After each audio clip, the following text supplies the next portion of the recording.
بسم اللہ الرحمن الرحیم۔ السلام علیکم دوستو، مشہور ڈرامہ سیریز ڈریلش ارطغرل میں ابن العربی اور اس کی روحانیت کو دکھانے کے بعد لوگوں نے تاریخ میں اس اہم کردار کے بارے میں تلاش کرنا شروع کیا، تو میں نے آپ حضرات کے لیے ابن العربی کے بارے میں کچھ اہم معلومات اکٹھی کی ہیں، جیسے کہ ابن العربی کون تھے، سلطنت عثمانیہ کے قیام میں ابن العربی کا کیا کردار رہا ہے، ارطغرل غازی سے ابن العربی کے کیا تعلقات تھے، ابن العربی کب فوت ہوئے اور ان کا قبر کہاں پر ہے، کیا اصل زندگی میں ارطغرل غازی ابن العربی سے ملے تھے۔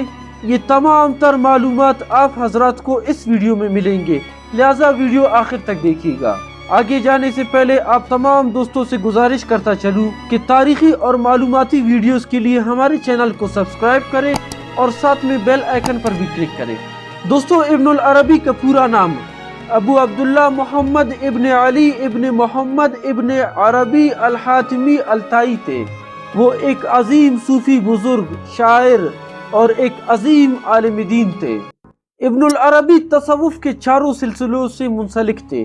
انہوں نے اسلامی دنیا کو اپنے 800 کے قریب کتابوں سے متاثر کیا، جن میں 100 کتابیں ابھی تک ان کی اصل نسخے میں موجود ہے۔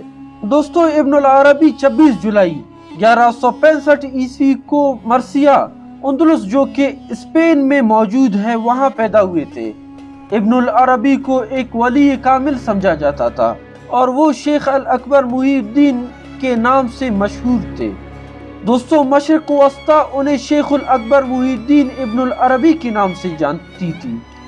ان کا تعلق عرب قبیلے طائی سے تھا۔ دوستو، ابن العربی کے والد علی ابن محمد ایک سرکاری ملازم تھے۔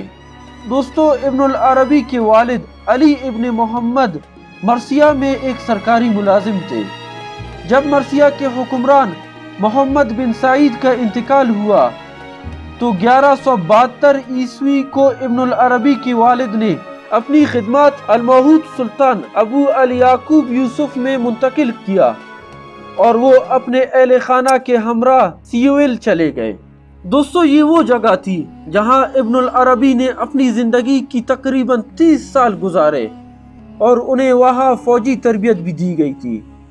دوستو، ابن العربی نے علم کے لیے اور تصوف کے لیے پورے اسپین اور افریقہ کا سفر کیا۔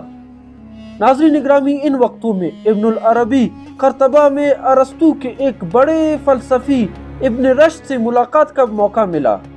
دوستو، یہ وہ وقت تھا جب ابن العربی نے روحانی راہ پر توجہ دینے کا آغاز کیا اور اپنی زندگی تصوف کے لیے وقف کر دی۔ ناظرین گرامی، تاریخ میں یہ بھی لکھا گیا ہے کہ ابن رشد اس کے صوفیانہ گہرائی سے بہت زیادہ متاثر ہوئے۔ بعد میں ابن عربی مراکش منتقل ہوئے، جہاں محمد بن قاسم التمیمی ان کے روحانی مشیر بن گئے۔ ناظرین گرامی، 1198 عیسوی میں اس نے مرثیہ چھوڑ دیا اور اپنا سفر مشرق کی طرف شروع کر دیا۔ سب سے پہلے اس نے 1201 عیسوی میں مکہ مکرمہ میں حج کی زیارت سے آغاز کیا۔ اس کے بعد اس نے اپنا بڑا کام الفات الکیمیہ شروع کیا، جو دمشق میں بعد میں شائع ہوئی تھی۔ ناظرین گرامی، یہ اسلام میں باطنی علوم کے بارے میں ابن العربی کے ترجمات اور ان کی زندگی کے بارے میں ایک کتاب ہے۔ ناظرین گرامی، ابن العربی نے آلموسٹ 3 سال مکہ مکرمہ میں زندگی گزاری۔ اسی سال سن 1201 عیسوی میں وہ مصر اور پھر اناطولیہ چلے گئے، جہاں انہوں نے قونیہ میں صدر الدین القونیاوی سے ملاقات کی۔ پھر القونیاوی مشرق میں ابن العربی کے جانشین بن گئے۔ اسی طرح بغداد اور حلب کا دورہ کرنے کے بعد ابن العربی دمشق پہنچے اور اس طویل سفر کا 1223 عیسوی میں اختتام ہوا۔ ناظرین اکرامی، اس پوری اسلامی دنیا میں ابن العربی کو ایک شہرت ملی۔ اس کے بعد انہوں نے اپنی باقی زندگی درس و تدریس میں دمشق میں گزاری۔ ابن العربی 16 نومبر 1240 عیسوی کو دمشق میں فوت ہوئے اور انہیں وہی دفن کیا گیا۔ دوستو، اب بات آتی ہے کہ کیا ابن العربی ارطغرل غازی سے حقیقت میں ملے تھے؟ دیکھیں دوستو، اگر ہم ابن العربی کے تاریخ کا جائزہ لیں تو اس بات کا امکان بہت کم ہو جاتا ہے کہ وہ واقعی میں ارطغرل غازی سے ملے تھے۔ دوستو جیسا کہ میں پہلے عرض کر چکا ہوں کہ ابن العربی کا ایک اہم جانشین صدر الدین القونیاوی تھا۔ اس طرح ایسا لگتا ہے کہ ابن العربی نے اس نئی سلطنت کے بارے میں پیشنگوئی کی تھی، کیونکہ سلجوقی سلطنت کا خاتمہ ہونے ہی والا تھا۔